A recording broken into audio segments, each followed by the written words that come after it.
As 10 Vidas de Leonardo da Vinci, continuação, por Donald Kurose Fitch.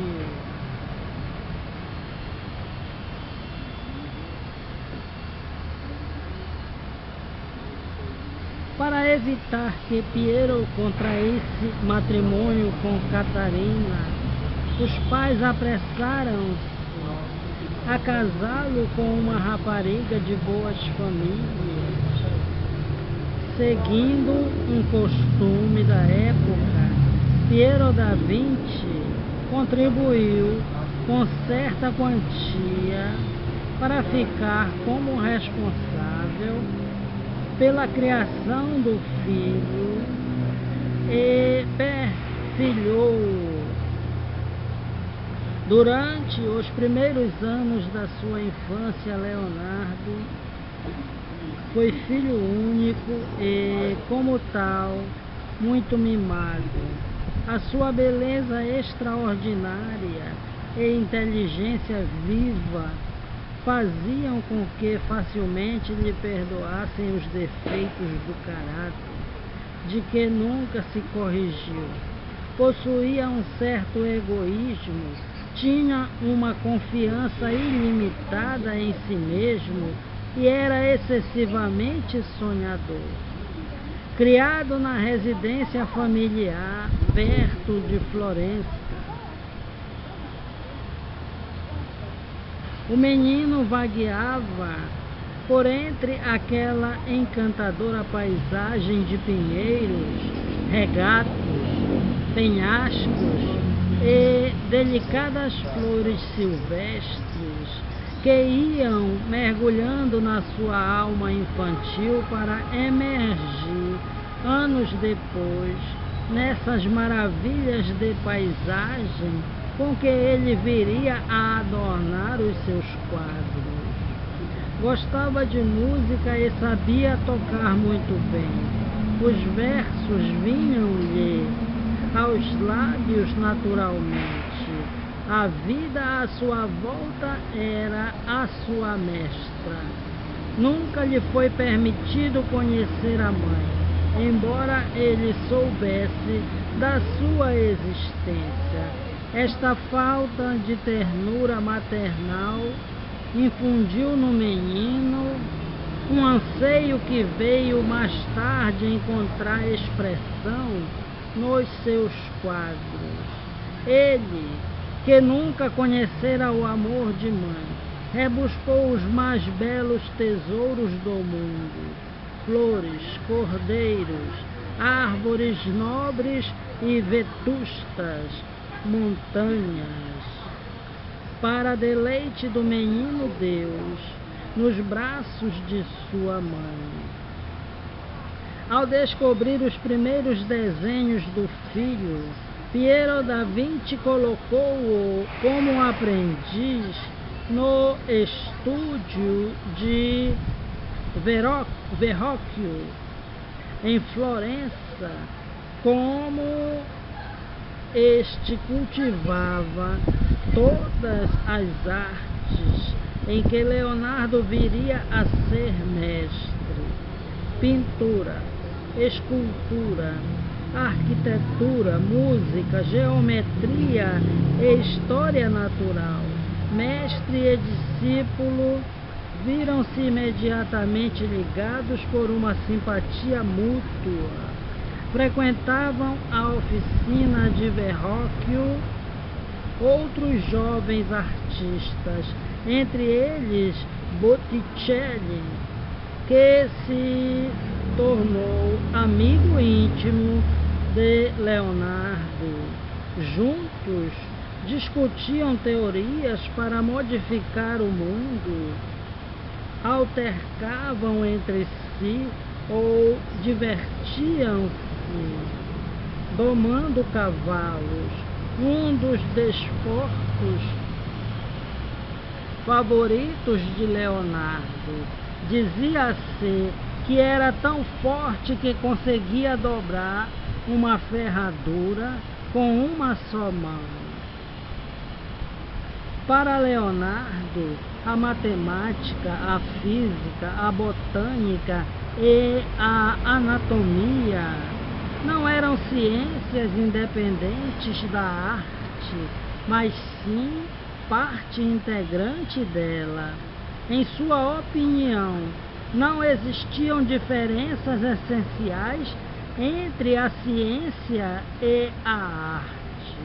Ambas eram instrumentos por meio dos quais se descrevia o universo criado por Deus.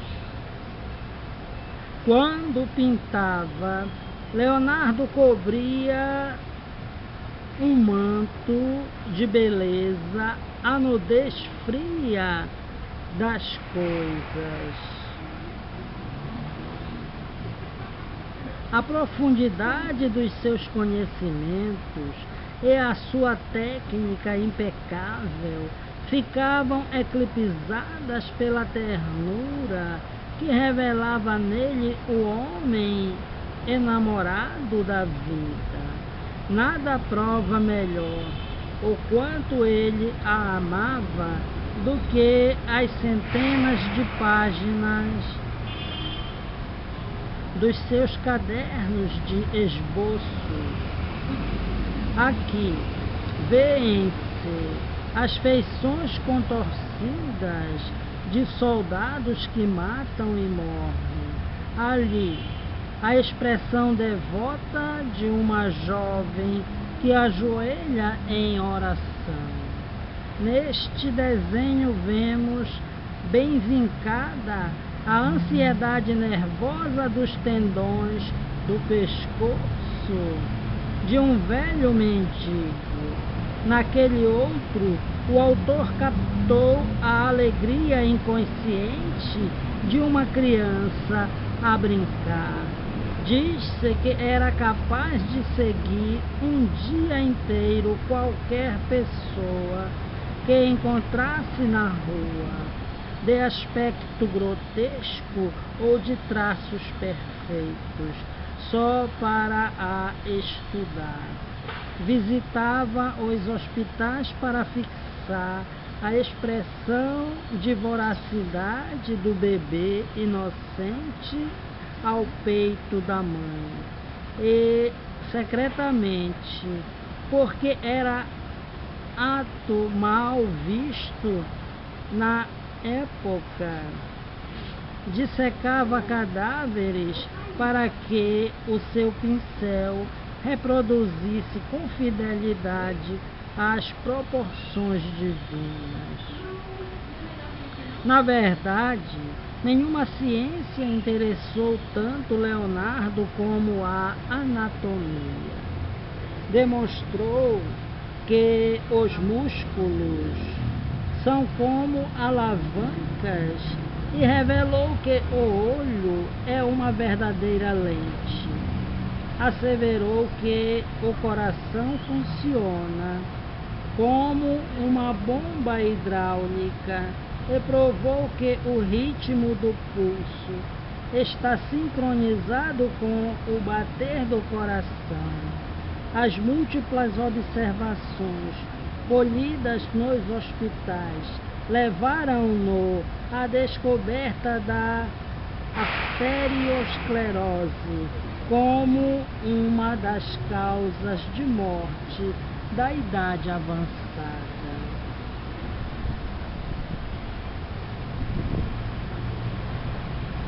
Foi, todavia, a sua perícia em tocar lira que, aos 30 anos, lhe valeu uma recomendação de Lourenço de Médicis, o Magnífico, a Ludovico Sforza, o Mouro. Sforza, homem traiçoeiro, brutal e prático, era um verdadeiro tirano de Milão. Ao ler a carta de Leonardo, pensou imediatamente que este poderia servir-lhe de muito, pois dizia-se inventor de uma ponte portátil muito leve e que e de grande utilidade na perseguição do inimigo. Apresentava-se ainda como autor de uma bomba de sucção com a qual seria fácil para os sitiadores esvaziar o fosso do castelo sitiado.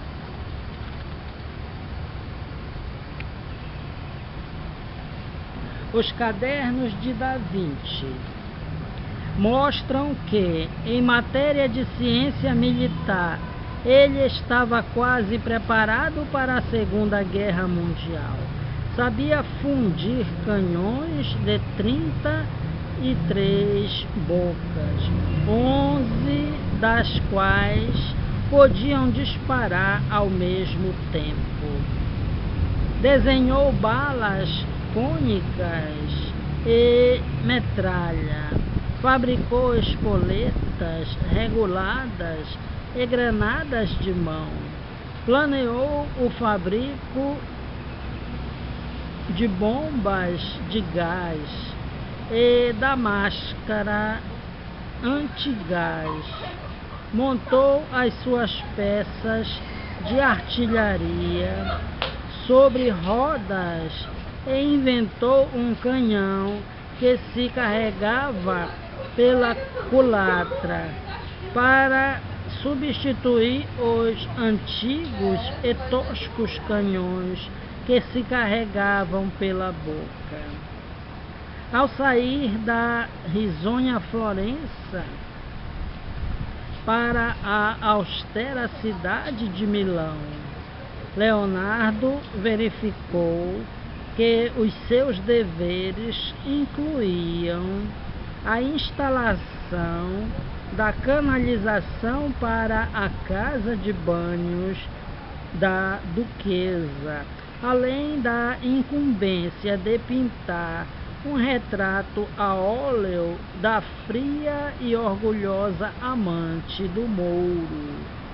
Dirigiu, além disso, a construção de um intrincado sistema de canais para a cidade e projetou ruas de nível duplo para diversos tipos de tráfego que nunca chegaram a ser construídas. Como perito em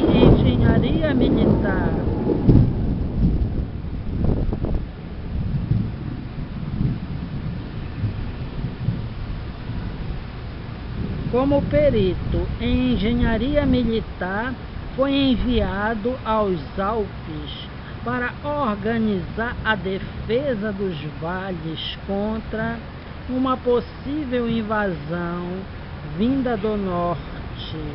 Desta experiência nos Alpes e das recordações da sua meninice, nasceu a Virgem dos Rochedos, onde a paisagem e a folha exaltam com a sua doçura silvestre a santidade da Virgem, do anjo e do menino, cujos dedos rosados lançam a bênção sobre São João, companheiro dos seus jogos infantis.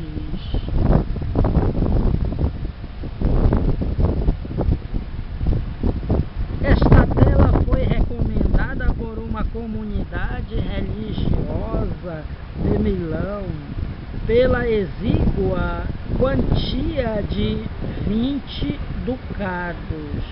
Porém, ao terminar a obra, Leonardo achou que ela valia 100. Os monges negaram-se a pagar mais e Leonardo ficou com 4. Os monges intentaram um processo e Leonardo combateu-os nos tribunais durante 20 anos.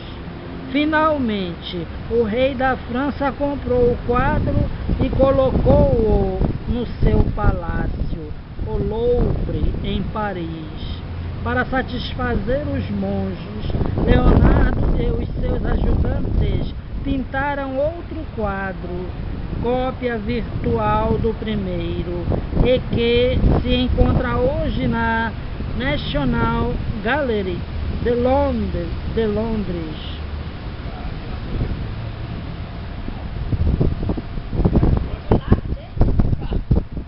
Uma das obras-primas da arte universal, A Última Ceia, pintou-a Da Vinci na parede do refeitório de um convento, cuja argamassa não estava adaptada para esse fim. Passados 20 anos, uma mancha de umidade criou bolor, fato que alterou a pintura. Mais tarde, foi aberta uma porta nessa parede com a mais absoluta inconsciência. Quando os soldados de Napoleão invadiram a Itália, divertiram-se a disparar contra as figuras de Cristo e dos apóstolos. Depois, gerações de restauradores adulteraram o fresco. A última restauração, que foi a melhor e a que mais respeitou o original, quase lhe devolveu a beleza primitiva. Porém, se não fossem os vários esboços preliminares do próprio Da Vinci e as cópias feitas por outros artistas logo após a conclusão da obra, mal poderíamos aperceber-nos hoje da exaltação com que foi concebida e da perfeição com que foi executada a Última Ceia. Cada perda de um Leonardo, e muitos se perderam, representa uma calamidade no mundo da arte, porque, na verdade,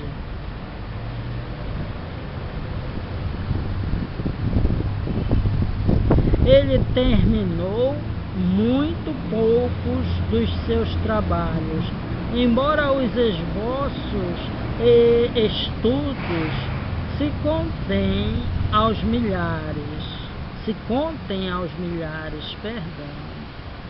Quando, por fim, se dispunha a pintar uma tela, trabalhava dias seguidos, durante os quais mal se alimentava. Muitas vezes sentava-se em frente da obra um dia inteiro, para lhe acrescentar apenas 3 pinceladas, e na manhã seguinte era capaz de limpar tudo o que pintara até aí e começar de novo. Duvidamos que ele tenha chegado a considerar completo algum dos seus trabalhos. Esta exigência para consigo próprio foi, talvez, a causa de ter assinado tão poucas obras.